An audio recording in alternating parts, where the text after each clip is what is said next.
Hello, I'm Darwin and welcome to my Learn Up. This is week 7 for PTA 210 Clinical Kinesiology Lab. For this week, I have chosen to palpate the Sartorius muscle and the rectus femoris. The Sartorius originates at the anterior superior iliac spine. And it goes all the way down and inserts on the proximal medial shaft of the tibia at the pes anserine tendon. The rectus femoris originates on the AIIS, which is the anterior inferior iliac spine. It inserts on the tibial tuberosity via the patella and the patellar ligament. Okay, the first muscle I'll be palpating is the sartorius. Sartorius is the longest muscle in the body, stretching from the ASIS across the thigh to the medial knee. So the ASIS is this prominent bone right here on the hip. This is the origin of the sartorius, and it stretches all the way from here, going down towards the medial shaft of the tibia, right here on the tendon of the pes anserinus.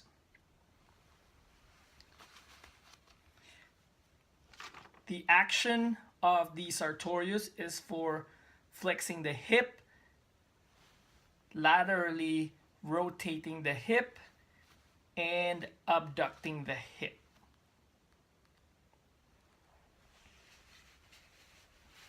So a figure of 4, that's what the action of the sartorius will give you.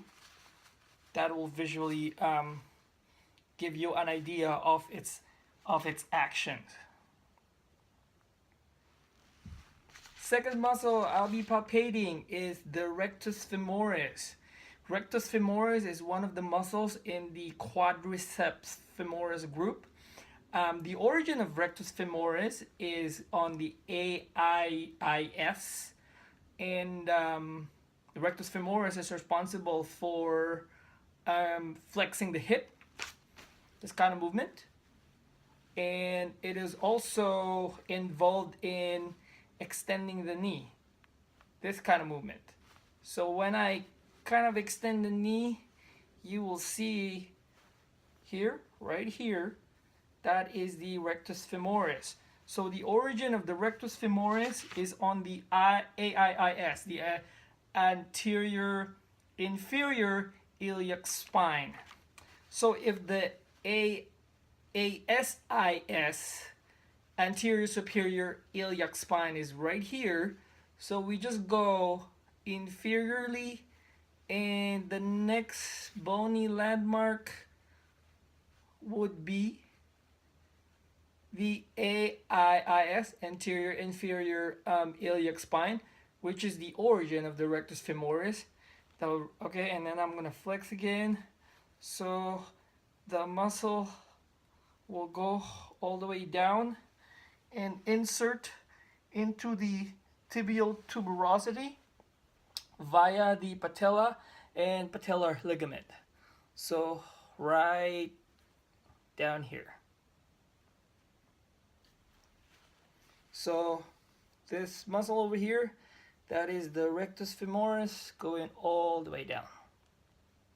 So again, the function of the rectus femoris is for flexing the hip and extending the knee.